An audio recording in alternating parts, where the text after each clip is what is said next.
Moke friends. Good evening, ladies and gentlemen. Good evening. Welcome to another episode of Moke and Friends. Moke I'm your host, friends. Moke. You might be thinking, Mokester, it's Saturday. What are you doing here? I don't know. I'm doing what I did with rap. I had a studio, so I recorded all the fucking time. I have pod shit, so I will pod whenever the fuck I want. I do have some unreleased pods too. But I'm gonna keep it very brief on this wonderful, beautiful Saturday night. Tomorrow's a big day for me. Can't really go into what it is yet. But just know after tomorrow I will be officially a official media man. Look at that, I got shit on the mic. Official media man. So just stay tuned. I promise there's something good coming. People fuck with your boy. Anyway, um I don't really have any topics. I was going to get on here to do what I do. So today I am not Moke. Today, sorry if I'm loud, let me turn it. Today I am Ramble Cunningham. I just want to talk. I just want to talk a little bit. That's it. I wrote one thing down because I wrote needing wait, you can't even see needing to have patience.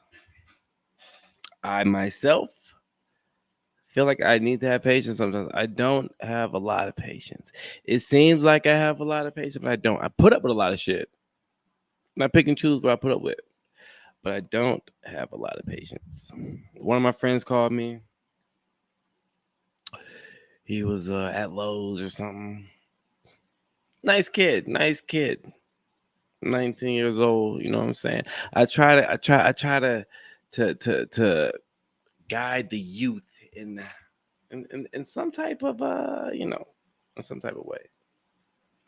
Let me change my light real quick. I don't know if I want a different like. I mean, but all right. Anyway, so he hit me up. He was like, "Yo, I'm here. My car's not starting. Blah blah blah blah." You know what I'm saying? He's just giving me this whole story, just talking, and I understand. But once you start kind of repeating yourself, I said, "Yo, what are you needing from me?" Okay. When I picked him up, I apologize for saying that because to me it was straightforward. But after I thought about it, I was like, "Yo, it probably sounded bad." So me being like, "What do you need from me?" is like, "Do you need a ride? Do you need something?" Because if so, just ask me. Because all this other shit, I don't care. But then I thought to myself, I was like, "Yo, that's low key fucking rude, nigga." So I got him.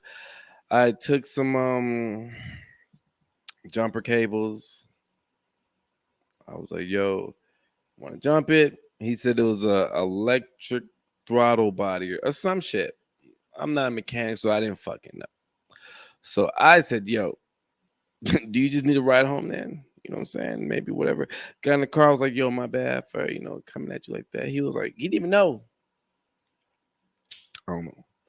But then I thought to myself, like, man, because there's times when I be wanting people to be straightforward with me, right? But they give me this whole spill. And that's fine. But then I gotta remember, like, yo, you gotta relax. Because once I I'm not even clicking or snapping. I'm just like, yo, like what's good? You give me this long story, I get it, but let's just let's jump to the point. Because I'm gonna help you, but I'm just like we're kind of wasting time talking, blah blah blah. I don't know. That's just me, man. Oh man, so the other day I talking to my boy Chris DDP. Shout out him, man. He's been killing it with the Comic Cons and all this shit. But I was like, yo, I want to. I'm trying to get more viewers, more followers, on my shit. You know what I'm saying? I'm like, yo, I am doing great fucking work. Got shit popping. You know what I'm saying? And the thing is, like, I know there's other people, they do their thing, and I applaud them. I applaud them. I applaud all the people out there that are, just doing what we do. But I was looking at my numbers. I was like, yo, my numbers aren't good. But in a weird way, everybody fucks with me. And so, before I get the story with DDP, I was having another conversation about, like, yo, people fuck with me, right? But the thing I never thought about, the people that I'm trying to get to fuck with me are like these the top tier guests that I'm fucking with and blah blah blah. You know what I'm saying? But then I was just like, yo, that's cool and all. But at the end of the day, it's the fans, and I lost track. So I hit up DDP because DDP does a Comic Con and all this shit. And I was like, bro, I need help. Give me some advice. Oh yeah, I'm sipping cheap rum tonight. I'm sipping Virgin Island rum, Ron Rio. It's 40% alcohol. 2 shots get you right. And I am sipping some blue Gatorade. So y'all know me. Y'all know I just kind of mix whatever I have. So it's my cocktail that I'm drinking. Anyway, I was like, yo, I'm trying to get more fans, trying to take shit to the next level,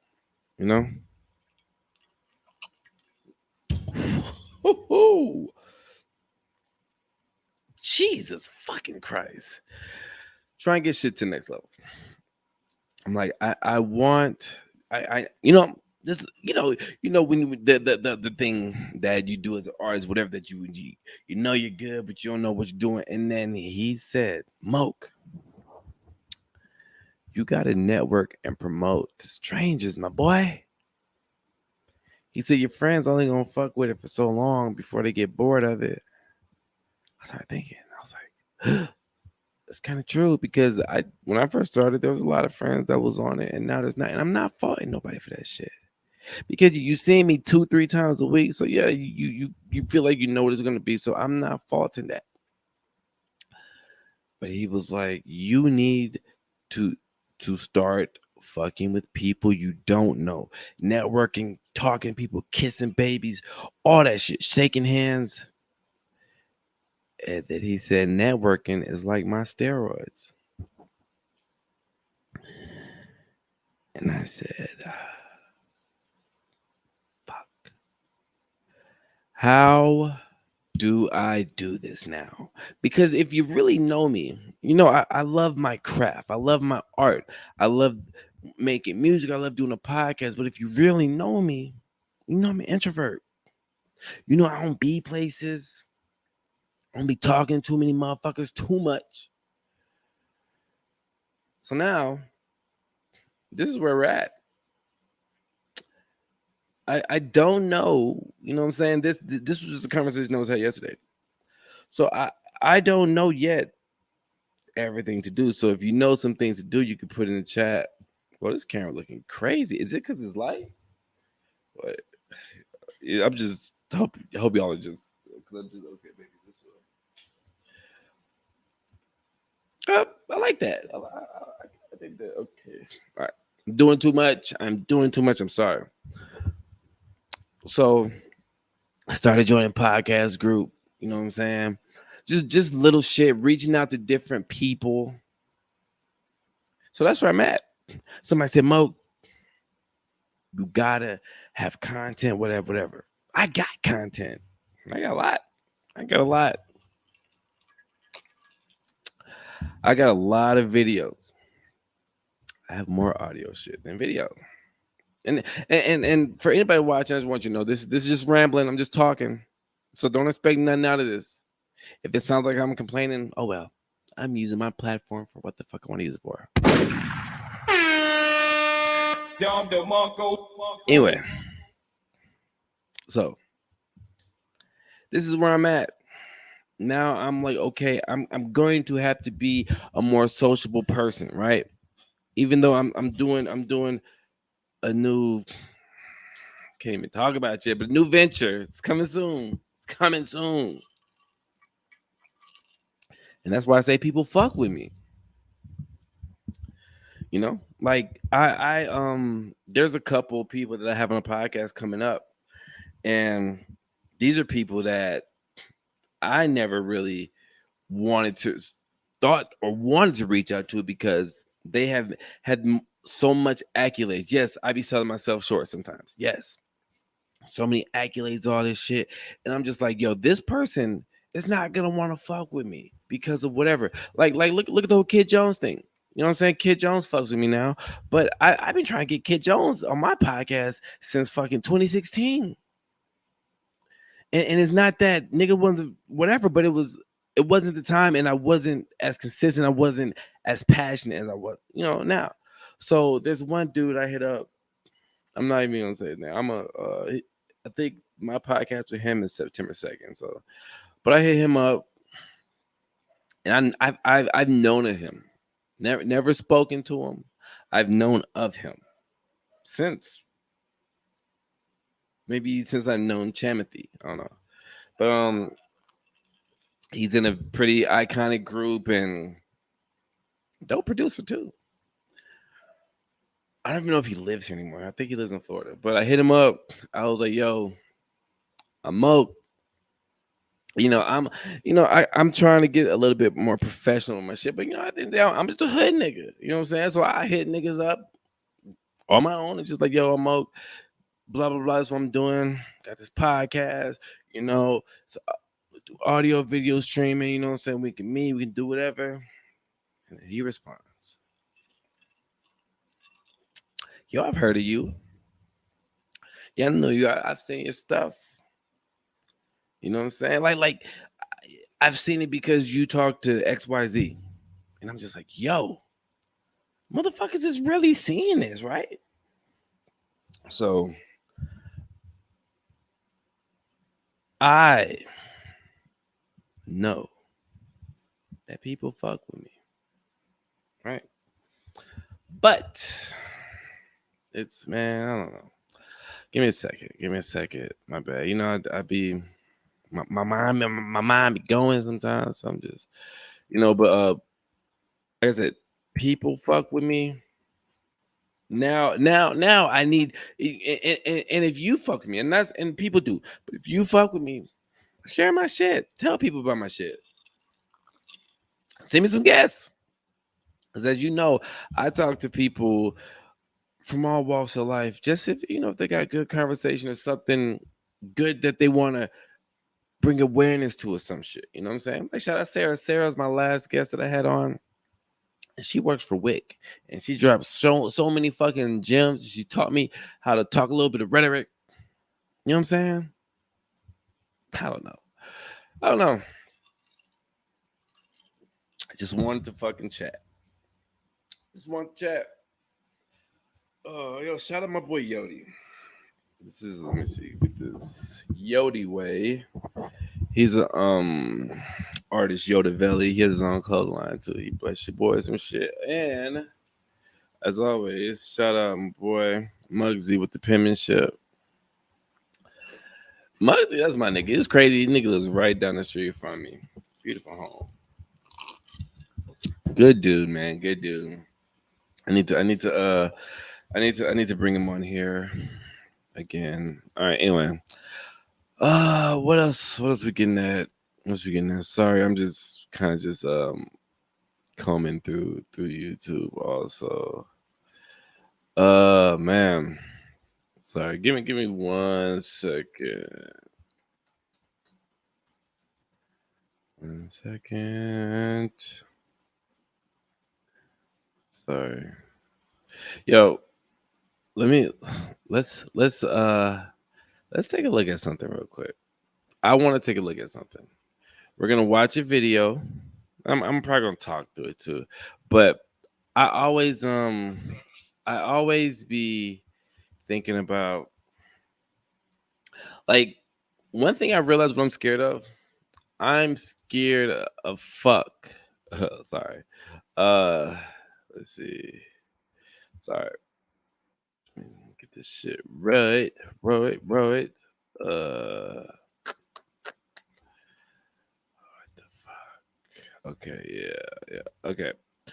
We not even gonna go through this whole video because it's like an hour long, and I'm not trying to be like that or get this shit cut off. But yeah, go subscribe to my YouTube, man. It's Moke and Friends. Because sometimes if I do play music and it gets cuts off on Facebook, you can find it on YouTube and it will be cut off. But oh yeah, one thing I'm scared of. I'm scared to die. And I feel like I hinder myself sometime in life because I think about death a lot. Right? Now, I never used to be like that. But as we all know, like my daughter passed away, and then her passing away at 9 months let me know shit's real. You know what I mean? Because at that point in time, I had a friend, like when I was in 6th grade, maybe, like she passed away. But other than that, people that were dying were usually people of older age, I should say, right? But once my daughter passed away, then it was like I just started seeing motherfuckers around me, whatever age, dying. You know what I'm saying? She was 9 months, and so that let me know, like, yo, anything is possible. Cause you forget, and sometimes you just go through life and you just be naive about a lot of shit. You be naive about a lot of fucking shit. And I don't know, like it's a gift and a curse because you got the awareness. I mean, everybody knows you're gonna die, right? But now I'm just like, because there's people, everybody who died woke up that morning, whatever, probably didn't know they're gonna die, right? So I'm just like, anything can fucking happen. So I say that to say this, my bad. So I've been watching videos of sorry, man, that liquor gets you. It gets you. Like I'm already like hee hee, but ways to die. And this is probably not even good at watching this, but I don't give a fuck. So let's watch it. Let's talk some shit. Only man in history fond of impaling his enemies, but perhaps the best known for this hideous form of Let me make it a execution. full Today we'll talk screen. about impaling throughout history, and we'll also explain how it was done and why it was done. The why part might surprise you. You can read many old texts that were written in parts of Europe that describe Vlad's utter brutality, but historians tell us to be cautious in regard to what we believe because some stories may have been exaggerated. Still, not many people disagree that Vlad was described as a demented psychopath, a sadist, a gruesome murderer, and a masochist. He certainly tortured people and he certainly impaled people, but as some people point out, he did so to put the fear of God into his enemies and retain order among his people. He might not have actually nailed turbans to men's head or executed women for being lazy, and maybe not all the legends that are written about Vlad the Impaler are true, but there's no doubt he impaled a lot Come of on, people start during this his shit. reign. He wasn't the first person to do it either, Oh, this is and people did it for a infographics. long I time love this after shit. Vlad took his last breath. In fact, folks were impaled not so long Shit. ago. But let's now go back in time to ancient history. If you Imagine look at somebody something sticking a called the stick up Code your of ass Hammurabi, an ancient Babylonian and law putting book you that up dates high. back You to just gotta around go down slowly. 1772 BC, you'll see that Jesus impalement Christ. was the sentence handed down to a woman who'd killed a man for another man. Law number 153 states this: if a woman brings about the death of her husband for the sake of another man, they shall impale her. Bye, We bitch. found other texts relating to laws in the Ah, ancient Near East that talk about impaling, but it seems in some areas all the woman had to do yikes. was cheat on her husband and she could get impaled, while prisoners Yo, of war or people who were accused of certain sins could also face the same hold up. fate. Hold Later up. in Hold time, up. it Hold happened up. during the Yo. Yo, if you're telling me that in those eras you cheat and they're impaling you and you still cheating, you a bad motherfucker, man. You know what I'm saying? You're a bad motherfucker, because I'm pretty sure there's a lot of people that got caught. There's a lot of people that probably didn't. But yo, if laws were like that, man, niggas nowadays, I don't know. The Neo-Assyrian Empire. Maybe We know this it's just from on some statues YOLO and carvings shit. that I don't depict know. impaling. There are some descriptions too. Over 800 years before Christ was born, a Neo-Assyrian king named King Ashurnasiril II wrote about his handiwork. I How cut come off their alcohol always hands. gives me, I like, burned them with a fire. runny A nose or pile some of the shit? living men and of Make me heads spit over loogies against the out city as fuck. gate I set up. Men impaled on stakes. And the city I destroyed and devastated. I turned it into mounds and ruin heaps. The young men and the maidens in the fire I burned. The reason a king might do this, of course, was to instill terror in people. Seeing a bunch of people being impaled on stakes acted as a deterrent to anyone Damn, else I'm thinking already about becoming a buzzed, rebel. dog. Centuries later, Darius the Great, the king of Persia, was said to have impaled 3,000 This shit is Babylonians when he crazy. conquered Like, Babylon. why am I In already an fucking inscription, this is buzzed? how he explained what he did to a rebel. I cut Jeez, off his man. nose and ears and tongue and put out one eye. He was kept bound Man, at my come on, palace man. I ain't entrance. talking about All the shit. people saw it. Afterward, I impaled him. Let me get to another video, man. Y'all ain't talking about shit on this one. Thought they was gonna drop some. And then the entire thing would go up in flames to the sound of screaming. What That's is what the really Romans like said living anyway. in Korea? Some people think it might not have existed. There's no shortage of stories relating to human burning as an execution. In Europe during the witch trials, which spanned from 1450 to 1750, maybe around 40 to 50,000 women were killed, many of them burned at the stake. In England during the Middle Ages, a woman might have been burned to death for counterfeiting cash, killing her husband, or even getting in on the wrong side of her superior. Hordes of people would turn up for this day out so they could watch as the guilty gal screamed on the pyre. We should say it happened to men too, but not for high treason. For that, they were hanged, drawn, and quartered. The English thought it was bad manners to do this to a woman, so they politely burned her. The other Okay, day, you get dude. the point. We I'd have a be giving lot to myself go on when we're anxiety, talking about this honestly. as the Oh my worst way to God. die. It was common, if not absolutely brutal. Generally speaking, when the fire was lit, the condemned person had enough time to get a few words out before the flames were stoked by the fanning of the wind. Archbishop Thomas Cranmer, accused of treason and heresy, managed to say this before he bit the dust. Lord Jesus, receive my spirit. I see the heavens open and Jesus standing at the right hand of God.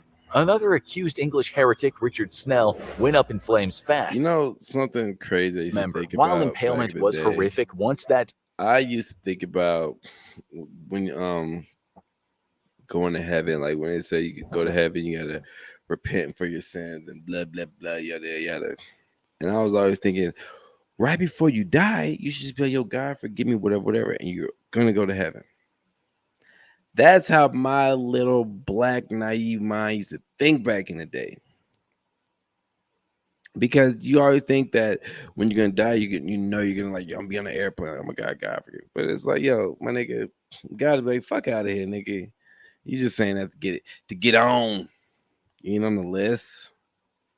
stake was driven through the body, the victim will usually die very quickly. Well, in most cases. As you'll see, impalement could be a slow process at times. Now let's talk about transversal impalement, something we haven't touched on yet. There are quite a few mentions of this in the old German text from the late Middle Ages. Similar to some Assyrian laws from ancient times, it seems as if women in parts of Germany were accused of killing her own child, she could be impaled.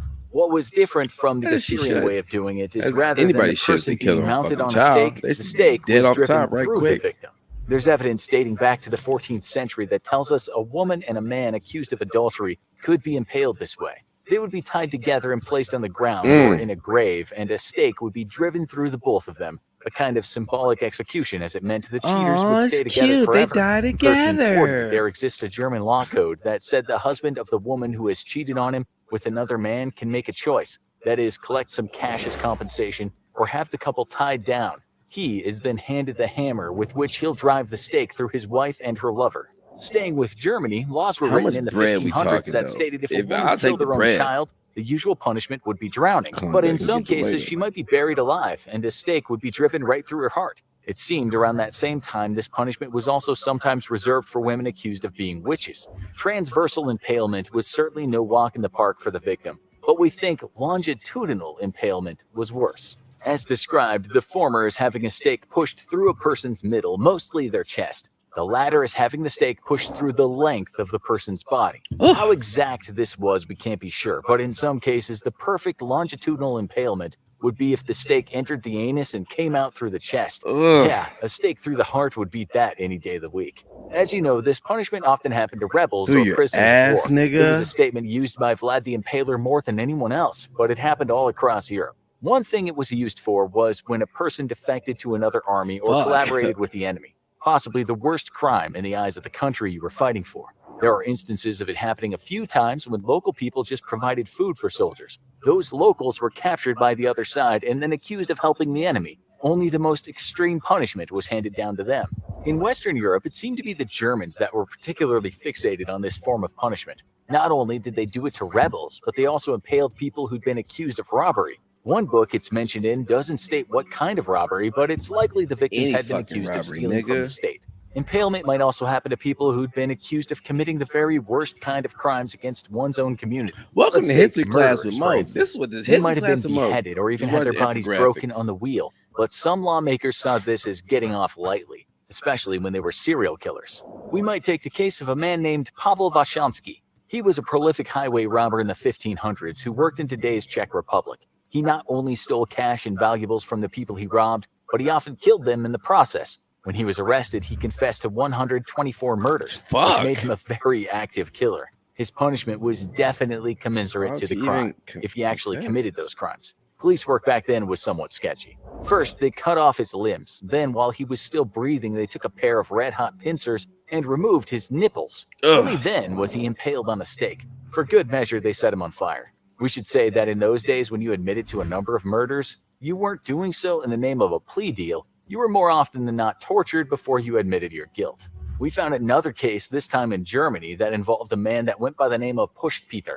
He killed 30 people, and some of those were pregnant women. He'd done this because he wanted the unborn babies. He thought if he ate them, he would gain the power of invisibility. Such were the times. Fuck? People were quite superstitious. Fuck? We guess Pushpeter found out the hard way that his invisibility medicine didn't quite work. There's a legend about this I can man, see which you, involves him nigga. telling off his Now you executioner dying. for not doing the impalement correctly. While I According to watch. this legend, he told the executioner to take him down and do it again, this time hitting the right spot. Is that true? According to the book History of the German People at the Close of the Middle Ages, they first took off one of his hands with red-hot pincers, then dragged him through the town. But there's no mention of the botched execution. What's interesting in this book is that it recounts many crimes and punishments.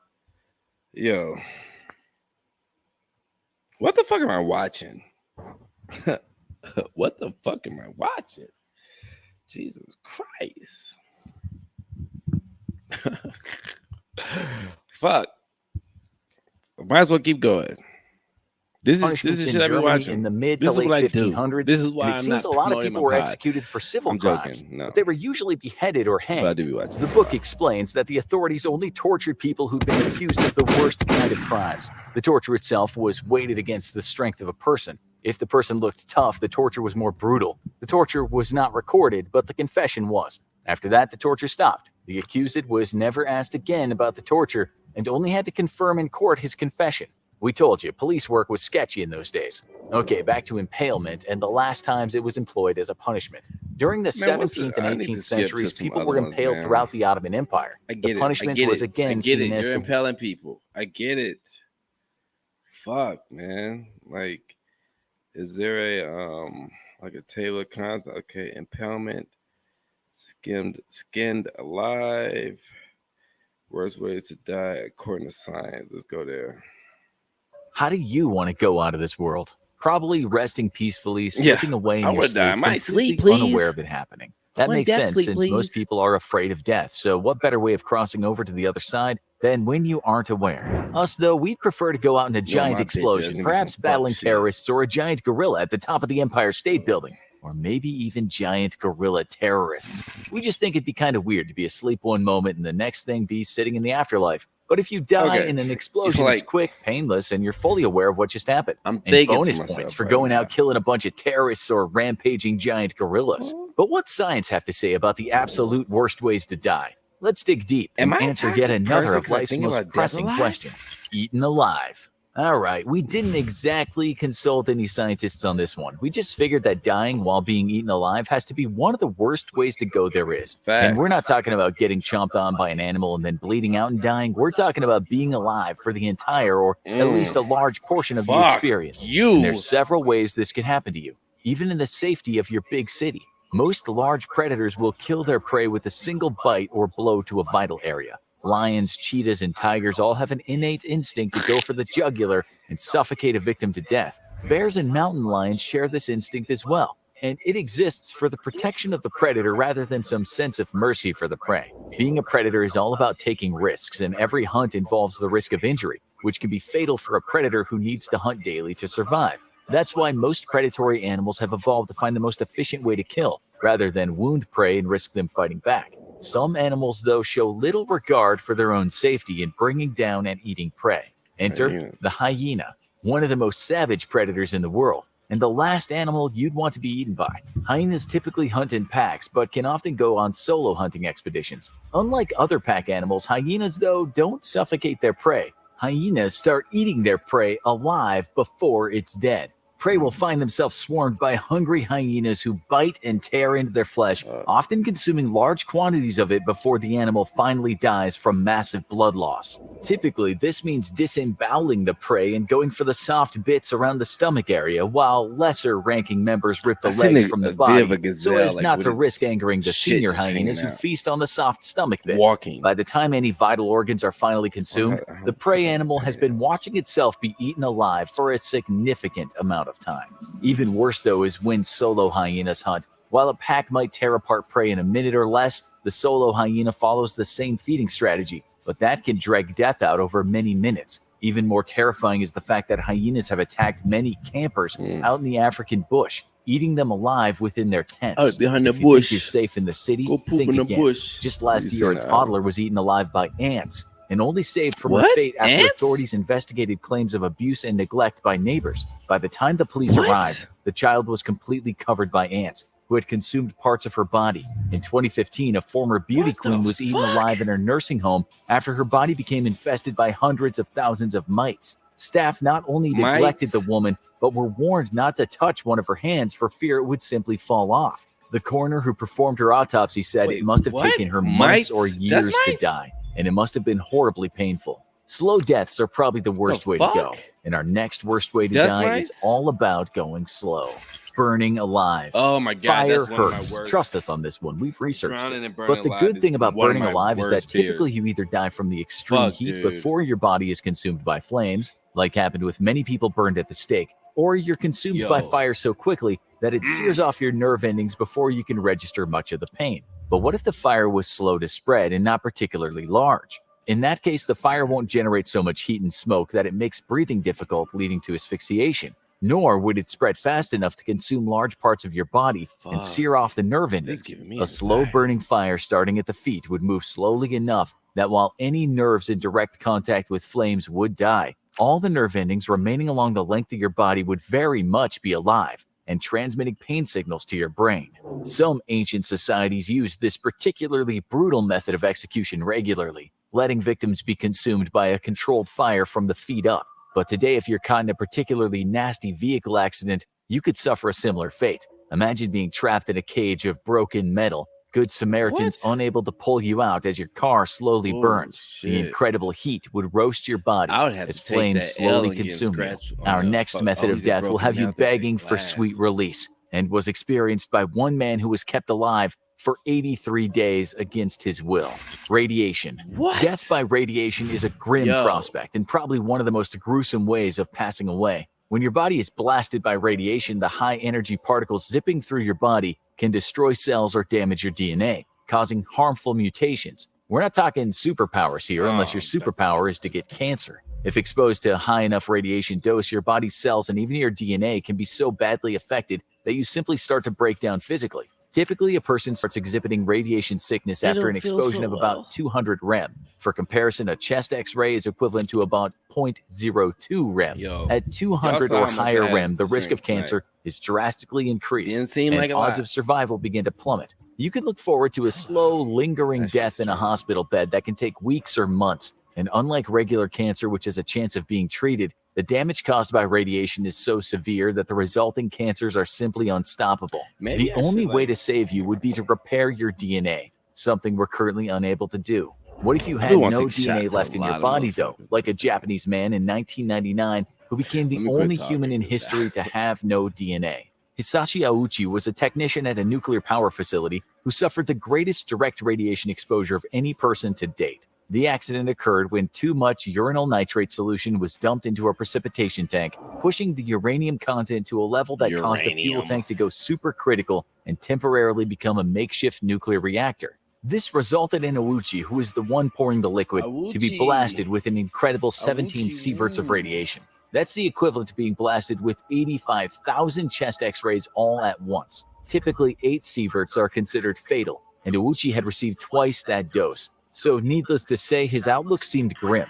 Doctors were shocked to discover that the damage to his body was so extensive that they discovered no DNA left in his blood, and soon after the accident, his body began to decompose from the inside out. Incredibly, Aochi would survive for 83 gruesome days. What? As his body broke down, doctors found it increasingly difficult to draw blood, which was itself Bro, becoming kill thick, me. What are you brackish, and talking brown. about? Aochi's flesh began to fall off his The body, and fuck? nurses were forced to wrap him in bandages just to keep him from bleeding through his own flesh and dying to blood loss. Doctors desperately tried to keep Aochi alive by pumping him with Why are you multiple blood keeping me transfusions a alive? day, but after just a week, Aochi begged that he be allowed to die. His doctors, however, knew this was a once-in-a-lifetime chance to study the effects of radiation on That's the body fucking and refused his selfish. request. The blood transfusions Bro. continued, and were the only things keeping Aochi alive as his own body became unable to produce new blood cells. The bandages his body was wrapped in were keeping his flesh from falling off the bone, and in a small act of mercy, Aochi was placed in a medical coma. Aochi's right leg eventually simply fell off at the knee, and within a few weeks, he resembled a living skeleton. Finally, Aochi passed away from a heart attack on day 83, weighing less than a quarter of his original weight, and mostly just a skeleton wrapped in a thin layer of flesh. Our next way to die is not just very possible in our modern world, but incredibly painful: dehydration.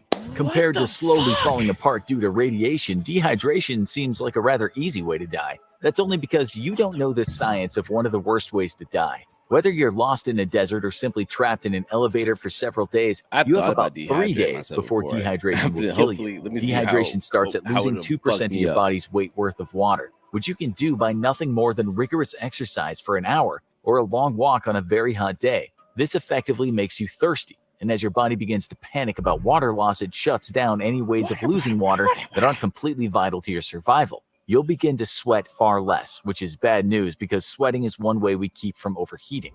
Your urine will also become very dark as your body sends less water to the bladder, and the smell will be much more pungent. After 2 days of no water, your blood thickens in your veins, leading to greatly decreased blood flow. This in turn causes your skin to shrivel up on your body, and with a loss of blood pressure, you become prone to fainting. Your body will no longer waste water on sweating, which puts you at a great risk of overheating. Shortly after, your body kills the flow of blood to non-vital organs in an attempt to keep you alive. This means that organs within your body begin to wither and die, and toxic waste begins to build up inside you. At this point, your insides slowly start to become a toxic dump. Your muscles also begin to cramp from a lack of water and salt, leading to incredible pain. Imagine the worst Charlie horse you've ever experienced, but all over your body instead of just one of your legs. Then imagine it lasting for a day or more. Eventually, your body simply can't continue functioning without water, and the buildup of toxic wastes in your body will become fatal. Unable to expel waste, you're breaking down organs, poisoning you from the inside out, and your blood thickens even further, becoming more a sludge-like paste than a free-flowing red groovy you're familiar with. At this point, if you don't start drinking water immediately, you'll be dead within the day. Turns out there's a lot of incredibly painful and horrifying ways to die, though for us, being eaten alive by wild hyenas or even ants in your own home is probably the most terrifying. If this video scared you, just remember, death is inevitable, and it comes for all of us. But some of us will experience more horrifying deaths than others. Like the elks and shit, it'd be almost like 2 in the morning on the 26th of April, 1986. 25-year-old firefighter Vasily Ignatenko is part of the first response team tasked with putting out a fire at the Chernobyl nuclear power station. Chunks of highly radioactive graphite lie around the site. The men pick up. Oh shit! Thank God. Took it too much. Country. A year later, the last woman in England was birthed. In the Let's see. Radiation, burned alive. Yeah, human sacrifice.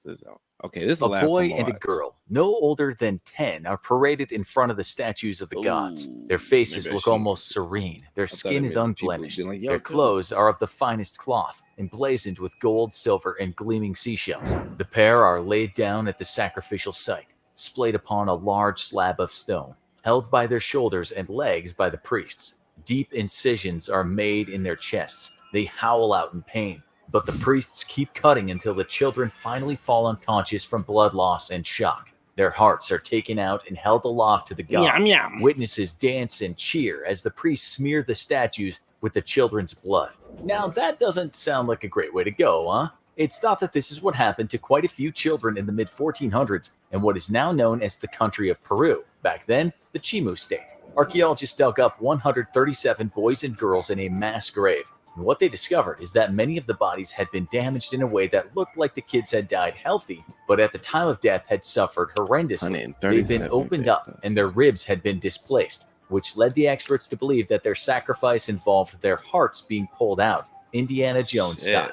This kind of thing didn't just go on in Chimu State. There's plenty of evidence that human sacrifice happened in the Maya culture, the Aztec culture, the Inca culture, and other cultures that existed south of the US border. Let's take the Incas, for example. Since they didn't write anything down, how do we know they slaughtered children in the name of their gods? Well, burial sites have been found, and the Spanish wrote something about sacrifices back in the day when they were expanding their empire. Just It's believed that in some cultures... Next time,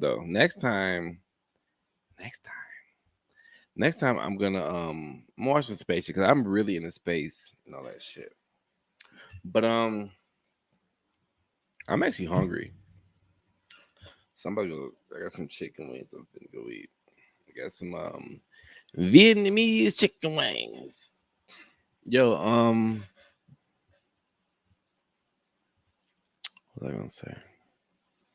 I don't know, I forgot, but thanks for watching. You know, this is a little something, a little rambling with Moke, Ramble Cunningham, whatever the fuck you want to call me. But I do need to work on getting my shit out there. So, like I say, if you're watching, like, subscribe, share, but mainly share and subscribe. Find me on YouTube, Moke and Friends. Hit me up on Patreon. You see this on the bottom of the screen. Give me up on Facebook, Moke Wallace, WALACE. Picture young Michael Jackson. Yeah, man, I'm just kind of out here doing it. And shout out to everybody that's doing their shit. Shout out my guy Smokes World. He's doing his thing. Shout out Ayana, the Pretty Much podcast, and Florida Boy J, the Perspectives and Facts podcast. Shout out that. But I'm about to get up out of here, dog. I'm tired. I just wanted to talk a little bit. I'm gonna start doing a little bit more by myself. But yeah. Moke and Friends.